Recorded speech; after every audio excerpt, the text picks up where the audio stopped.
Hi there guys, I hope you have had a good day. So Anthony Joshua has spoken out about Deontay Wilder, and he has explained he's looking forward to a potential comeback or Deontay Wilder just breaking his silence on the situation and why he didn't take this rematch with Tyson Fury. Now, I guess we all echo that. We all want to know why he doesn't want this fight. I mean, we kind of know, we can understand, but obviously you need to hear it from him.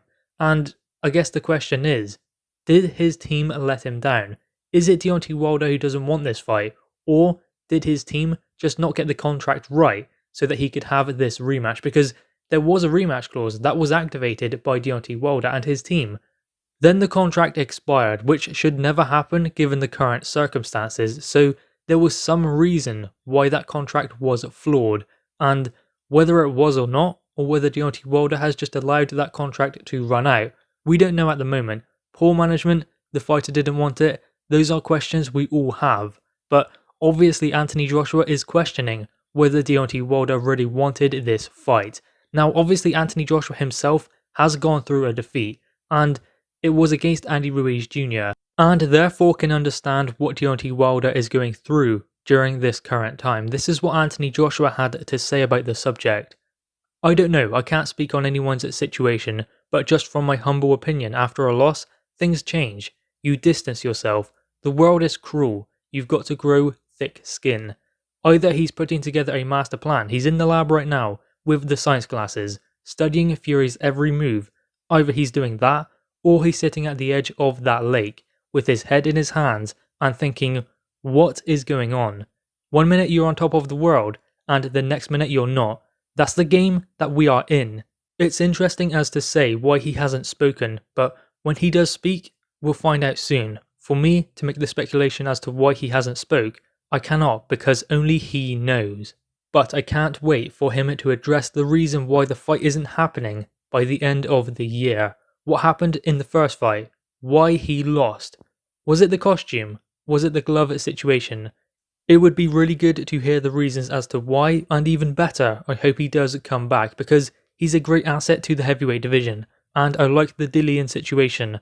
I would like to understand how he found the strength to pull himself up. So there we go, that is what Anthony Joshua has had to say about Deontay Wilder and his loss to Tyson Fury, and why has he not spoken? Why is he not taking this rematch? Why is it not happening? There are deeper reasons as to why this is all happening, why Tyson Fury is now coming back to the UK and fighting potentially on the 5th of December. Now obviously a loss and losing heavyweight championships is something that Anthony Joshua has experienced, but he spoke out about it straight away. He spoke to the media, he constantly said he's taking the rematch, he's shown us positive signs that he wanted to get back in there. He went back in there 5 or 6 months after losing that first fight and regained his heavyweight world titles. Now that does take some mental strength, more so than anything else, to do. And I'm not saying that Deontay Wilder doesn't have that, but you have to question that considering what has happened. And clearly there are some underlying issues with him and his team also. So what is he going to do next? What can he do? Can he have a comeback fight? Not realistically. I mean, he's just turned down an opportunity at the Heavyweight World Championship. So is he going to have a comeback fight? Who is going to be interested in that? And more importantly, who does he fight? Does he get in there with Andy Ruiz, who would definitely take that fight?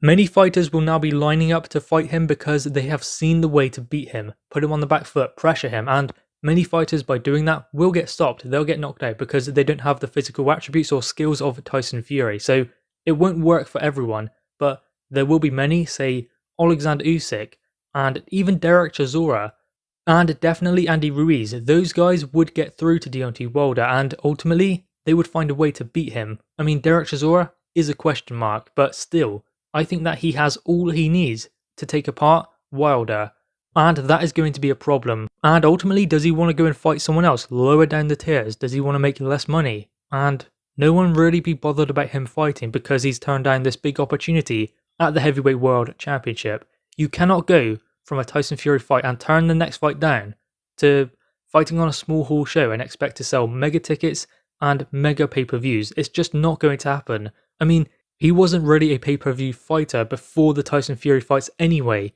not consistently. So how is he going to be now? Yes, his profile may have risen, through the Tyson Fury fights, but for the wrong reasons.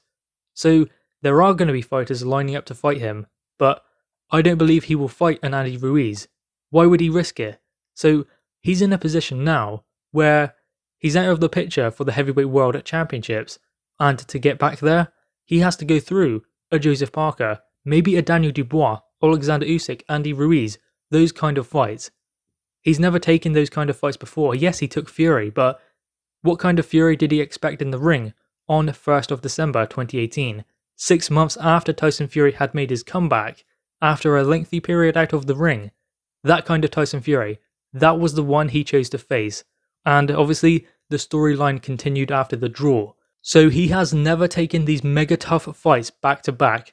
Now he is going to have to do that if he does want to get back ranked well within governing bodies and get back to the top of the heavyweight division. Now, there are many ways in which he can kind of sideline that and take the easy route in some ways, I guess you could say.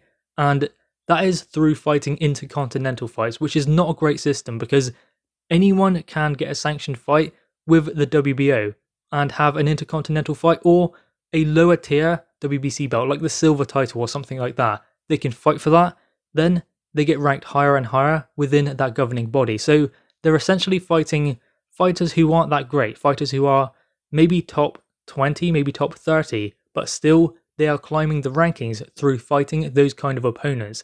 Then they get to mandatory, then they get to number 1. So that is how they do it. Maybe that's the route that Deontay Wilder will take, but eventually he's going to meet someone who is going to cause him problems because there are a pool of heavyweights sitting just outside of the champions, waiting for their opportunity. It's getting thicker and thicker. So if he wants to be one of those names, then he's going to have to fight one of those heavyweights in the top 10. And I guess you have to question, is he capable of beating them? Because just look at his resume. He's had a draw against Tyson Fury, probably his best result, surprisingly. A win over Luis Ortiz, which was a good win. The first one, give him credit for. The second one, not so much. But then again, who is Luis Ortiz? Who has he fought? So he has the same kind of mould as Wilder himself. He hasn't really fought anyone, and he's still not fighting anyone. He's fighting Alexander Flores next, which is a awful fight. It's terrible. Why is he fighting someone like that? I mean, there was potential possibilities that he could be fighting Andy Ruiz. Yeah, that soon went away, so these fights don't happen. I mean, you have these kind of fighters like Luis Ortiz, like Wilder, who get to the top for some reason and some way without fighting the top guys. Then you have fighters like Joe Parker, Dillian Whyte, Andy Ruiz. They fight the best. I mean, just compare the resumes between Anthony Joshua and Deontay Wilder. Completely different. Wilder had, yes, 10 defenses of his WBC world title. But against who? Anthony Joshua has defended against Joseph Parker, although that was in a unification fight. He's also defended against Carlos Takam, who likely is just as good, if not better, than the 10 opponents that Wilder has defended his WBC world title against. Aside, of course, from Tyson Fury, because obviously he defended that when he got a draw, but I'm talking about the wins on Wilder's resume since becoming WBC world champion.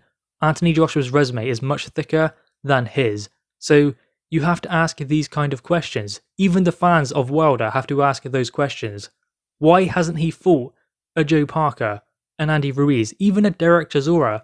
Why have these fights not happened? Yes, he's fought Luis Ortiz. We hear about that all the time. But again, he's the same kind of fighter as Wilder himself. He's dodged the big challenges and got there through fighting lower level oppositions and got ranked within governing bodies. Then Wilder is allowed to give him an opportunity because he's within the top 15. Then Wilder labelled him as this boogeyman of the heavyweight division.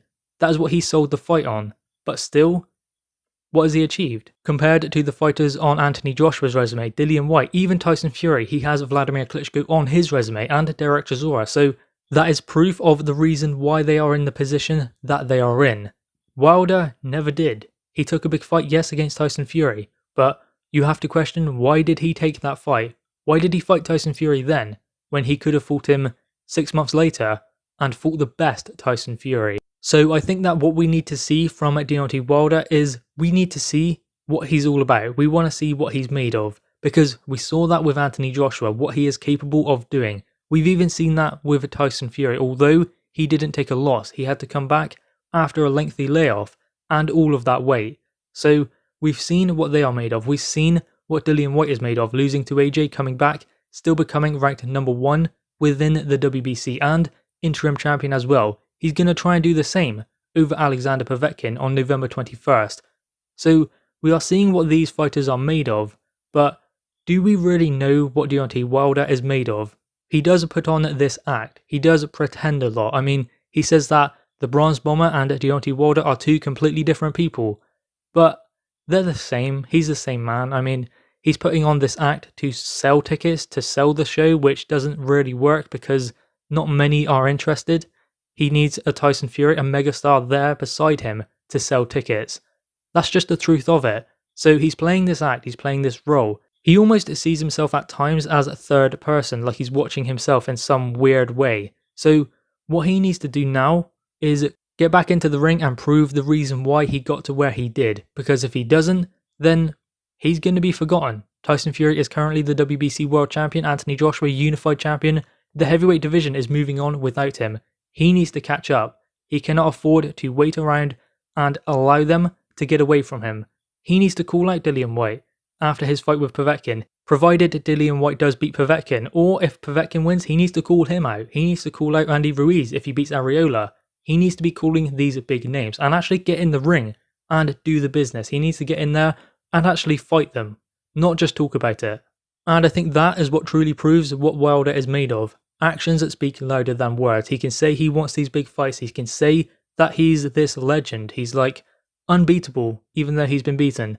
He can say all of these things, but the only way to prove it is in the ring, like the other fighters in the heavyweight division, in the top 5, have done.